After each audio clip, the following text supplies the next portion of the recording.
TFF imekuwa inaendeshwa kwa uwazi mkubwa, tena kwenye swala la fedha imekuwa katika uwazi mkubwa mno, na ndio maana hata taarifa yetu ya jana imeeleza wazi kwamba tumepokea kiasi gani kutoka CRDB Bank kwa ajili ya CRDB Bank Federation Cup ya msimu uliopita, na ilikuwa ni fedha kwa ajili ya nini. Maelekezo yote tumeyatoa, na kisha tukatoa maelekezo kwa Young Africans kufika saa 4 asubuhi kwenye ofisi za shirikisho la mpira wa miguu Tanzania TFF kufanya hiyo reconciliation ya kwamba wao wanasema wanadai nini, na sisi tunaposema kwamba tunawadai kitu gani. Manake ndio jambo sasa hilo la kuweza kukaa na kuweza kuzungumza kwa pamoja kwamba mimi bwana, mbona inaonyesha hivi, huku kwangu inaonyesha hivi. Lakini ukitaka kila wakati tuandikiane barua wakati taasisi hizi haziko mbali na jambo la kitaasisi, manake mkikaa pamoja mnaweza kushughulikia hilo jambo.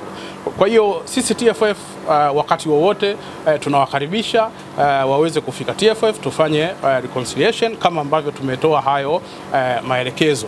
Sasa kama wana nia yao nyingine tofauti na hiyo, sasa hilo ni jambo ambalo kusema kweli liko nje ya uwezo wetu.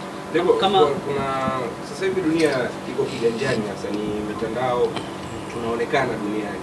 Unafikiri hili mkutano, haya mambo yanayoendelea baina ya Yanga, TFF, yani kinachoendelea kwenye soka la Tanzania sasa hivi kinaleta taswira gani kwenye upande wa soka duniani? Kwanza mimi niwaombe waandishi, vyombo vya habari, imetumika nguvu kubwa kuweza kujenga taswira nzuri ya soka letu, lakini sote ni mashahidi kwamba mpira wetu umekuwa unapiga hatua ngazi ya klabu, lakini ngazi ya taifa pia tumekuwa tunapiga hatua. Sasa vyombo vya habari tusikubali kirahisi kuingia katika sehemu ambayo inadidimiza mpira wetu, kwa sababu hata nyinyi waandishi pia mmekuwa ni sehemu ya kuchangia kwa kiasi kikubwa mpira wa miguu kuweza kupiga hatua. Kwa hiyo msikubali kutumika kwa ajili ya kupeleka chini mpira wetu. Hilo kusema kweli natoa rai kwa vyombo vya habari kwamba kama kuna jambo lolote, kama mlivyokuja leo,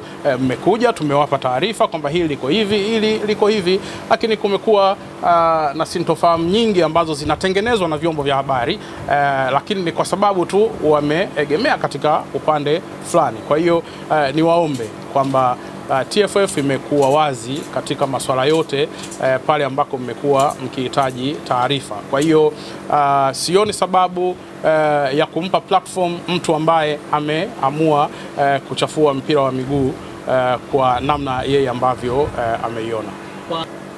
Njia mbadala ipi? Nimesema jambo la kitaasisi linashughulikiwa kitaasisi. Moja kati ya njia, si ndio? Tumeandikiana barua tayari, sawa. Tumejibizana barua, umemtumia hivi, amejibu hivi. Sasa TFF imesema njoo tukae tumalize hili unalosema kwamba unadai, na sisi tunasema kwamba tunakudai. Lakini unakuja tu kwenye ofisi za TFF alafu unaondoka bila kutaka hicho ambacho tulikuwa tumeelekezana. Manake sasa ulikuja kufanya nini kama umekuja na kundi la watu na umekuja tu kwa ajili ya kuonyesha pengine kwamba umefika kwenye ofisi za TFF, lakini kile ambacho kilitakiwa kufanyika hakijafanyika. Maana ni kwamba pengine mchezo huu ukiendelea hivi mwafaka hautopatikana. Sasa usinilishe maneno. Mimi nilichokisema kwamba moja kati ya kushughulikia jambo hili ni pamoja na kuwaita kukaa chini, lakini mtu ambaye hataki kukaa chini, nini ambacho unafanya kama taasisi? Kwa sababu unatumia njia zote kuona kwamba ni namna gani ambavyo jambo hili linaweza kuwa sawa. Na ndio maana nimesema kwamba TFF tuko wazi katika kila jambo, kwenye eneo la fedha tuko wazi mno. Kwa hiyo hakuna sababu yoyote ya kuweza kukimbia, ni kukaa chini na kuweza kuona wapi nadai, wapi nadaiwa, wapi nafanya nini ili jambo liende mbele. Kama kweli unataka kusolve jambo hili, maana yake unakaa chini na mtu ambaye unasema unamdai, ili uone kwamba nini ambacho mnachodaiana. Hata kwenye maisha ya kawaida tu, maisha binafsi, tunadaiana huko, lakini tunapodaiana nini ambacho tunafanya? Tunakimbiana. Kwamba wewe unayedai unamkimbia mdai wako, sio kweli. Maanake ni kwamba ni lazima mkae mkubaliane kwamba bwana, deni hili tutalipana vipi, au deni hili likoje. Huyu anasema bwana, nilishakulipa hivi vielelezo vyangu kwamba nilishakulipa, nilikulipa vipi, nilikulipa hivi na vitu kama hivyo. Ndio maana ya reconciliation, kwamba unakaa mnapitia kwamba unasema unadai kwa mfano milioni 200, si ndio? Unasema milioni 200 hii nakudai kwa sababu ya hii.